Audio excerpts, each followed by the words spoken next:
Hi, I'm Andrea. I'm Claudia. And we're the Judgy Crime Girls. Hello and welcome.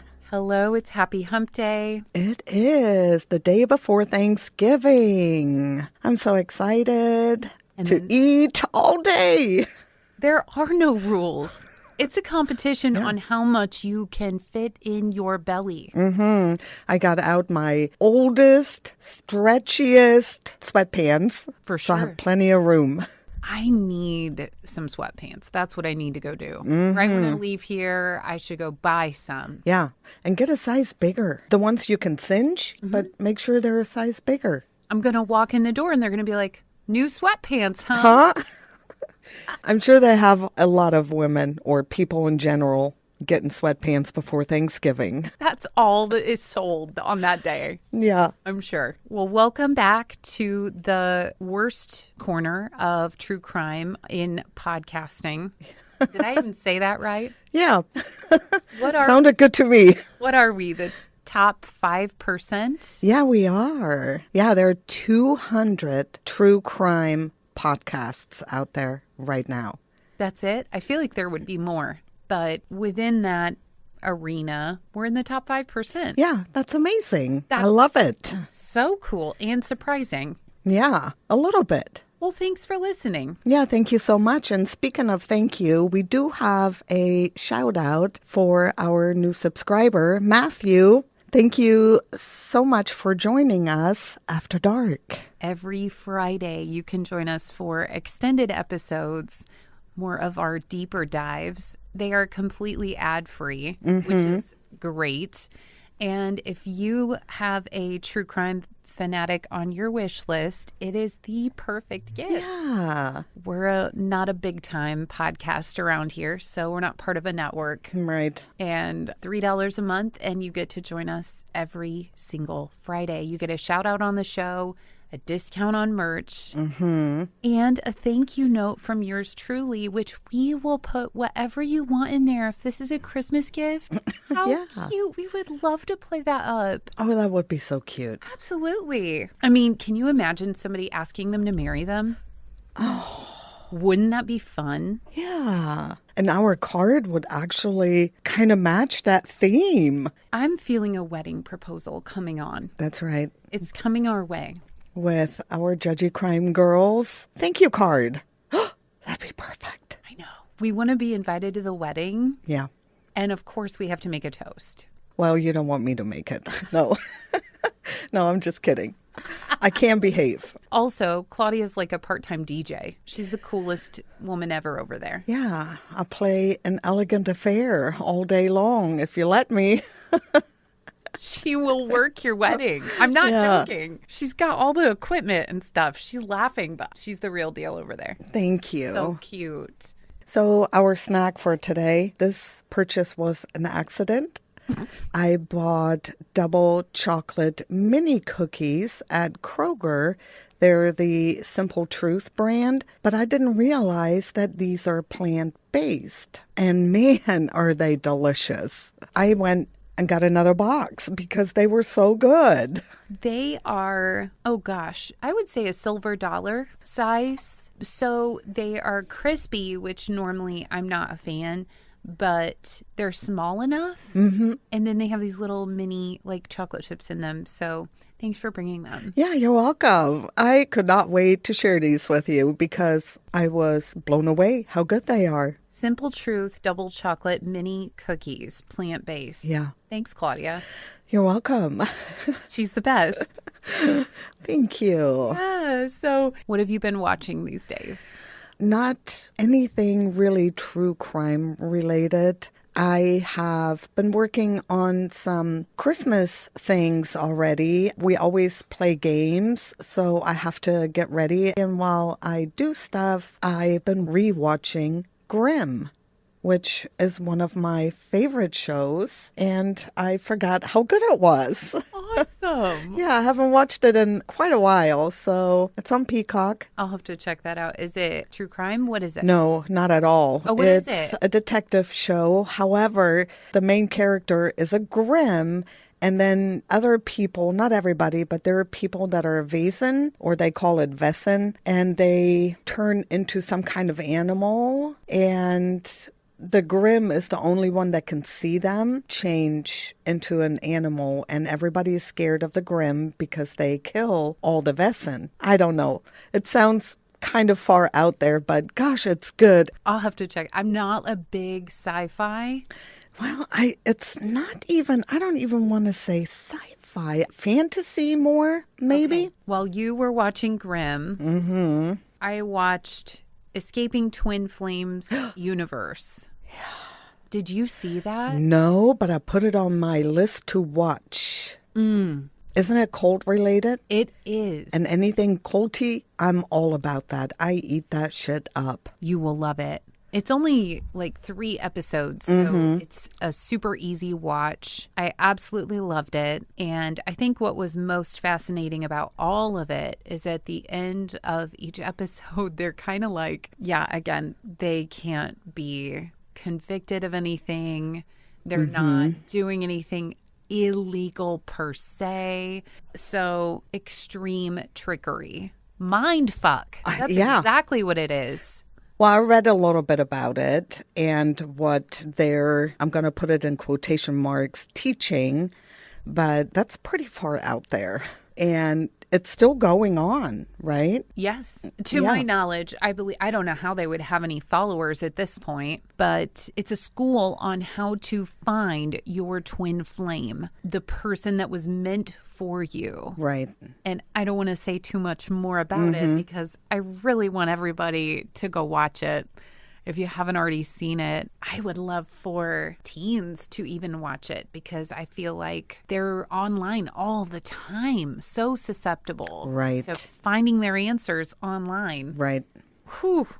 So Jana texted me this week. My aunt, she works in prisons all over, and she regularly flies to New Mexico. Okay. And she texted me this week, these are all the people that were in her prison. Snooki? Yes. So one of them is the toy box killer. David Parker Ray? Yes. He's in there.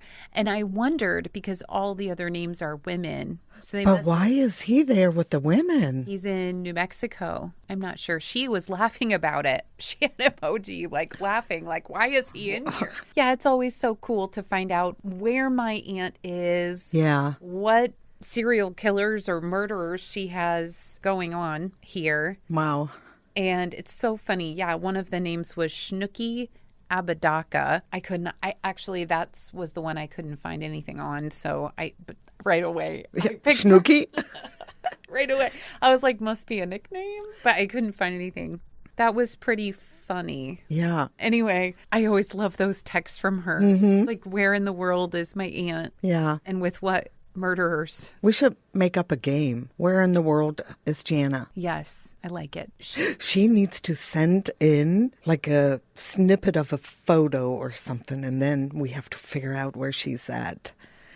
We can do it, Jana.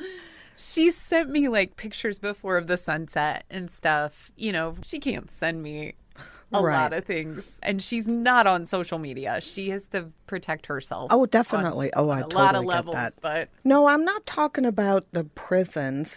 Send us pictures of that. But if she happened to be in town somewhere. Oh, yeah. We could do a whole, like, where is Jana? Yeah, we can make a series.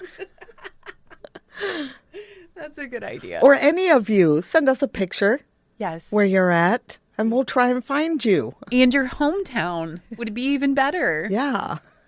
I found an article today that was like the most known cases for each state in the United States. That was very interesting. When the one for Indiana was the LaSalle murders. In Indy? That was what it was. Really? And I don't think we've covered them.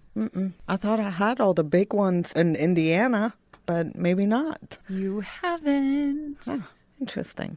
Well, what you got for us today? So today's case is about two women who disappeared on the same day, just 3 hours apart, and an orange sock. You probably heard of the orange socks case, maybe. No. Well, this one is not to be confused with Deborah Jackson, a formerly unidentified murder victim. Deborah was unidentified for 40 years. And actually, back in 1982, Henry Lee Lucas confessed to and was convicted of her murder. Like, he claimed he picked her up in Oklahoma. Mm-hmm.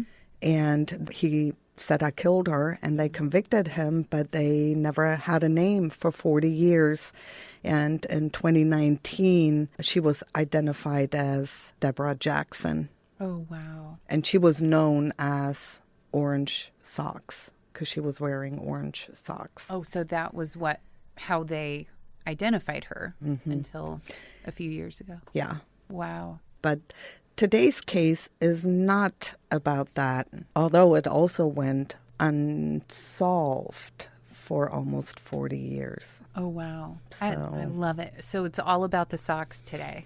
It was just something very baffling, mysterious. Okay. So 29-year-old Bobbie Jo Oberholtzer, everybody called her Bobbie Jo, and 21-year-old Annette Schnee both disappeared on January 6, 1982. They were last seen separately in Breckenridge, Colorado, which is a small ski resort in the Rocky Mountains with a population of 1,200. I'm sure it's bigger now. So on January 7th, Bobbie's body was found off of Highway 9 near a scenic overlook near the summit of Hoosier Pass, which is 5 miles south of Breckenridge. She had been shot twice. Only 2 pieces of evidence were found: a set of house keys and an orange sock. And police were mystified. The keys belonged to her, but the sock did not.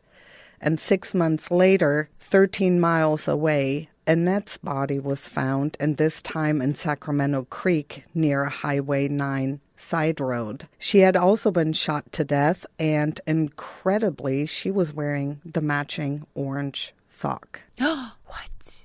Yeah. These women look very much alike. Yes. Yeah, Are they related? Do. Nope, they didn't know each other. Wow. They look like they could be sisters or something like that. Yeah.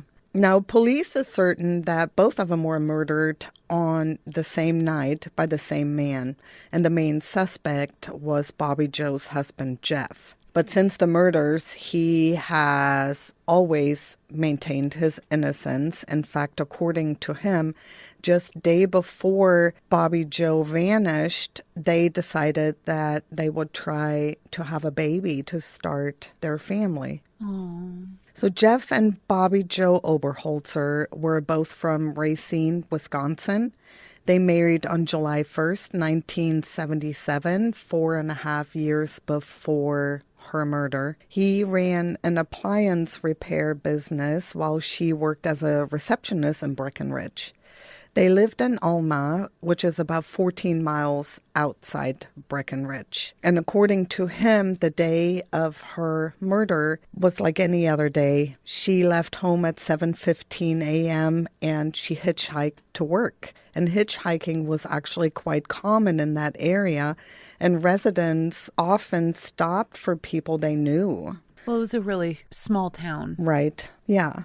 So at 6:20 p.m., she called Jeff at home to tell him that she was at the village pub having drinks and celebrating her promotion to manager with friends after work. He asked her if she wanted him to come pick her up, but she said that she had a ride and she would be home shortly. He then made dinner and waited for her to come home. That night happened to be actually one of the coldest night of that winter, with temperatures reaching 20 degrees below zero. Oh, wow. That's cold. And there was a little snowstorm going on, too. Jeff fell asleep, and around midnight, he woke up and he realized Bobbie Jo was still not home. And when the bars closed at 2 a.m. and she still had not returned, he just knew something was wrong. So he drove into Breckenridge to look for her, and her friends told him that she had actually left the bar around 7:30 p.m. And they assumed that she had caught another ride home. Right. So Jeff told the Breckenridge police that she was missing, that she didn't come home.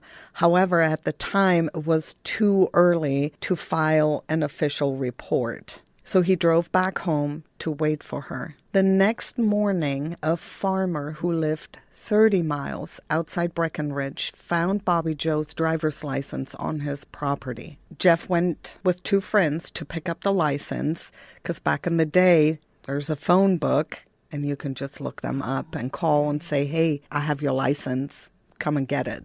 Right. So on the way there, they made a disturbing discovery. While driving past a field, Jeff noticed something blue in the snow. And it turned out it was Bobbie Jo's backpack, which she had with her the morning before when she left for work. They also found one of her gloves spattered with blood and several bloody tissues. Oh, my gosh. Jeff's friends helped him organize a search because the police said it's too early. We can't do anything just yet. So his friends said, you stay home and we'll go look for her. So 2 hours later, they came across Bobbie Jo's body. She was found more than 15 miles from where her backpack was discovered. And when police arrived, they found 3 puzzling clues. Only her footprints were at the crime scene. A plastic cord was tied around one of her wrists, and the single orange sock was found. And they had no idea who it belonged to. It wasn't hers. The same day Bobbie Jo's body was found, Annette Schnee was reported missing. She was a housekeeper and a cocktail waitress who worked in Frisco, but she lived in Blue River. And like Bobbie Jo, she hitchhiked to work. When investigators first asked Jeff if he knew Annette, he said no. And several days later, after he saw Annette's picture in the newspaper, he called the police and said that he did know her and had given her his business card. He claimed that he had once picked her up when she was hitchhiking. He said that he never saw or heard from her after that. On July 3rd, 1982, which is 6 months after Annette's disappearance, her body was found in the creek by a father and his son who were out fishing. And police were shocked or stunned when they discovered she was wearing the matching orange sock. Jeff's business card was also found in her wallet. Her backpack was later found close to where Bobbie Jo's body was found. Investigators then started to focus on Jeff. Right. He had a connection to both of them. Well, and at first he probably thought, I'm not going to say anything. And then he remembered, I gave them my business card. Right. Well, so what happened on January 6, 1982? Well, that afternoon, Annette left her housekeeping job in Frisco early because she was not feeling well. She was last seen leaving a pharmacy in Breckenridge at 4 p.m. while in a deep conversation with an unknown dark-haired woman. And police have been looking for that mysterious woman for years, and they still don't know who that woman was she was talking to. Well, someone knows something. Yes, for sure. So she was supposed to work that night at a bar called The Flip Side at 8 p.m. Police believe that around 5 p.m. she hitchhiked home to get ready for her work at the bar. They think the killer picked her up and drove 20 miles south of Breckenridge, taking her down a small dead-end road. She was then either made to undress or she was undressed by him. But when they found Annette, she was fully clothed. But the clothes were in disarray, like not buttoned up right. So it seemed to indicate that someone raped her and then dressed her. It also appeared that the body had been frozen and then through the spring thawed out. Annette was wearing the orange sock but she had a long striped sock on the other foot and was wearing shoes on both feet. Her other striped sock was found inside her bloody hooded sweatshirt. Did they swap socks? One orange sock was found by Bobbie Jo. Was Bobbie Jo wearing any socks? Because think if it's dark and they're together, because I'm assuming they were together. The two women? Never saw one another that night. No, but I will tell you what happened. Okay. Yeah, they didn't know each other. They never met. They weren't together. They disappeared within 3 hours of each other. I knew all that. I just thought after their capture. He had them somewhere together? Yes. No. Okay. But good thinking, though. But I'll tell you actually what happened. So apparently she escaped, and while running away, she was shot in the back.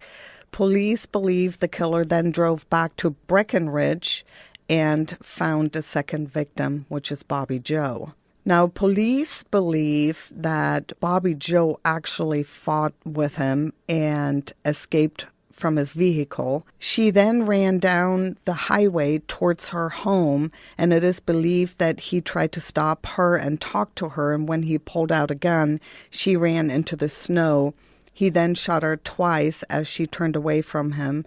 And after that, she ran up over a small embankment of snow and then down the other side into the deep snow where she was later found dead. Her tracks show hesitation and backtracking near the spot where she was shot in the back from a distance of maybe only a foot or two. So he was right behind her.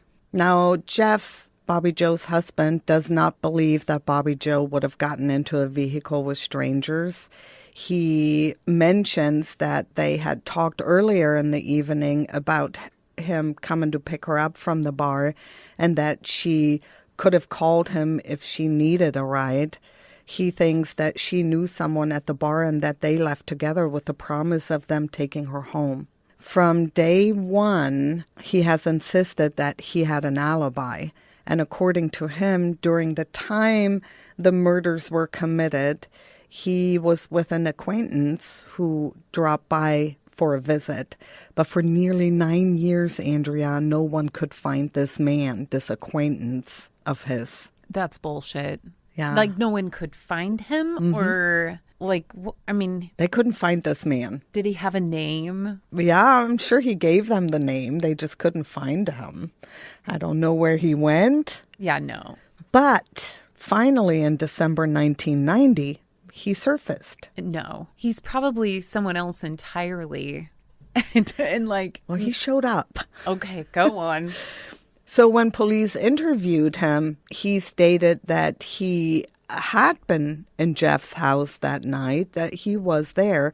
However, the times he gave to the police did not match up with the times Jeff gave them. As a result, they were unable to determine whether or not the man was with Jeff during the time of the murders. I mean, I have imaginary friends too. Yeah. Well, Jeff was super upset that he actually remained the main suspect in this case.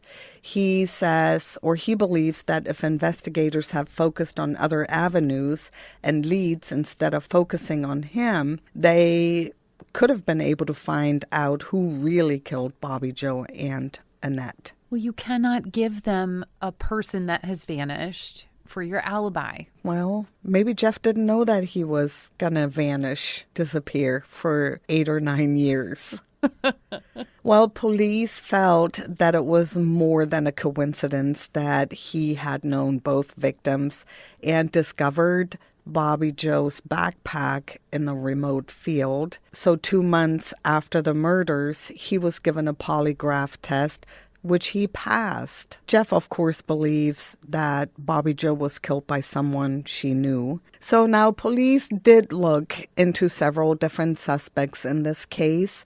One was a cab driver, Thomas Edward Luther, who beat and raped a hitchhiker after picking her up in Breckenridge in February of 1982. While in jail, he allegedly bragged about being responsible for the murders. And according to his girlfriend, he did not come home on the night of the murders in January. They always brag. They always give themselves up. Why? He also lied to investigators and said he was at work at the time. Another suspect was serial killer Henry Lee Lucas.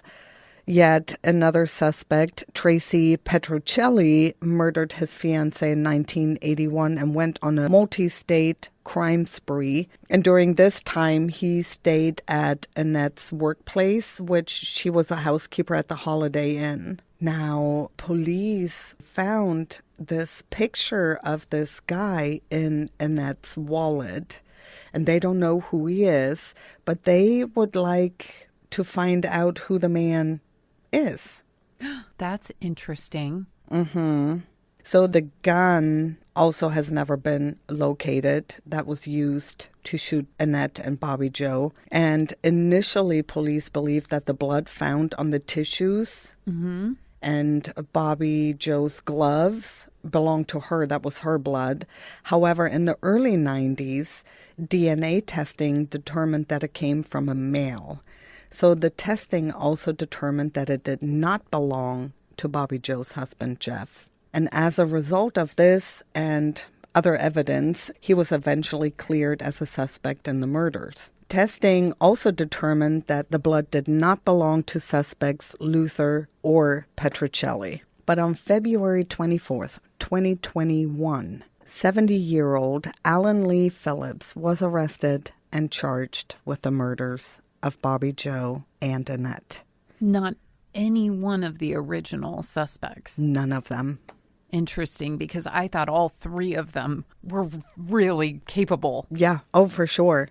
Now, Henry Lee Lucas, I'm not sure because he admitted to like a whole bunch of murders and he wasn't really connected to any of them. Alan Lee Phillips was arrested and charged with the murders. He was also charged with kidnapping and assault with a deadly weapon. Investigators, aided by United Data Connect, used genetic genealogy to link the DNA evidence to him.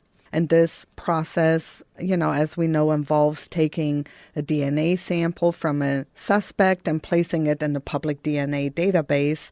And genealogists then create a family tree of the suspect based on matches from relatives in the database until they are able to narrow the tree to a specific individual. Investigators suspect that Phillips may have been involved in other crimes throughout Colorado. And interestingly, this is going to blow your mind. So during his trial, it was discovered that on the same night as the murders, he was rescued from nearby Guanella Pass after his truck got stuck in the snow there. So he used his truck's headlights to signal SOS in Morse code. A sheriff flying overhead on a commercial jetliner saw the signal through the falling snow and alerted the crew, who radioed down to dispatch at the sheriff's office. So Dave Montoya, a local fire chief, heard the call and offered to drive up the pass. And when he arrived, he was met with a familiar face. He had worked alongside Phillips in the mines. And on Phillips' face, Montoya remembers, was a really big noticeable bruise. He told Montoya that he got it when he fell while wandering around the snow. But remember how her husband said Bobbie Jo would have fought like hell. Right. And she did, because he was beat up. His blood was on the glove, on her glove. She was a fighter. She was a fighter. Now, this is blowing my mind. After the attacks, he is literally at the mercy of police to get him out of the snow. He was right in their face. I bet he almost peed his pants. Probably. Now, police say that Phillips got the bruise when Bobbie hit him in the face with a special brass ring, key ring, made by her husband, Jeff. He specifically made it for her in case she ever encountered trouble while hitchhiking. And that is probably the reason how they caught him. Yeah. Without that, he probably would not have bled. Yep. They never would have found him. Wow. So in September of 2022, just a little over a year ago, Phillips went on trial, and on September 15th, a jury convicted him of all 8 charges, including first-degree murder and first-degree murder involving felony kidnapping and robbery. And on November 7th, just literally a year ago, he was sentenced to life in prison without the possibility of parole. But just a few months later, in February of 2023, he died in prison at the age of 72. That's so unfair. That is so unfair. And you know what is even more unfair, and that just always makes me so sad. Bobbie Jo's brother Kelly and her father Thomas passed away before this case was solved. Oh, I hate that. Me too. So Phillips thought he was a genius trying to confuse the police by taking items from one victim and leaving it with the other victim. And that's how the socks. He did that intentionally He for did. that reason. Yes. Honey, the only thing you're doing is connecting the murders. Yeah. So they know that one person did it. Right. And initially, the police didn't connect those 2 murders until they found Annette 6 months later wearing that orange sock. Wow. So was he at the bar did he talk about that night? Did he walk into the bar and... He saw them hitchhike. Oh, okay. And he picked them up. Okay. So it was totally random. Yeah. Just driving and saw. The thumb out and yeah. 20 below. Yeah. Don't let anybody do that. 20 below. That's so cold. And a snowstorm on top of that. Yeah. It's even worse. I'd probably be getting into any vehicle at that point. Yeah. Well, the police kind of thought maybe Bobbie Jo and Annette knew the suspect, the perpetrator. Because at first I was reading about Jeff and I'm like, come on, Jeff. This is not an alibi. Of course I'm going to think it's you. Can I tell you something funny? What? So my daughter used to legit have a make-believe friend. We call them imaginary friend. Mm-hmm. She used to have one. Yeah. When she was little, she declared to me that she was making a Christmas gift for her imaginary friend. Mm-hmm. And she was still so young that I said, okay, what do you want me to write on this? And she was like, BHY63. And it was nothing more than metallic blue tissue and a ribbon. But she stuck it under the tree for her imaginary friend, who we lovingly then referred to as BHY63. And we still hang that ornament on our tree. Well, have you ever tried to Google BHY63? Maybe it's an inmate number and that person has passed away. You know, sometimes I don't know if kids really maybe can see something that we can't. Kind of like Beetlejuice. Yeah. I'll have to do some researching. We'll get back to you on that. Nothing initially. Initially, we're going to have to dig deeper. But that's just an odd number and letters for her to BHY63. That's weird. It's really, she's still weird. I love her. Oh, yes. Yeah. No, that was my only real experience in my life with imaginary people. Well, I think early when we first started this podcast, we would always talk about our 2 weirdo kids. I think long-term listeners know. You guys know which one. The Wednesday Addams. I have a Wednesday. She has a Wednesday. Yeah. For real. Yeah, so that was my case today. I cannot even with that. That is crazy. Good job. Yeah. The orange sock. Thank you. Nuts. And that whole thing where they literally had to get him out of the snow. Yeah.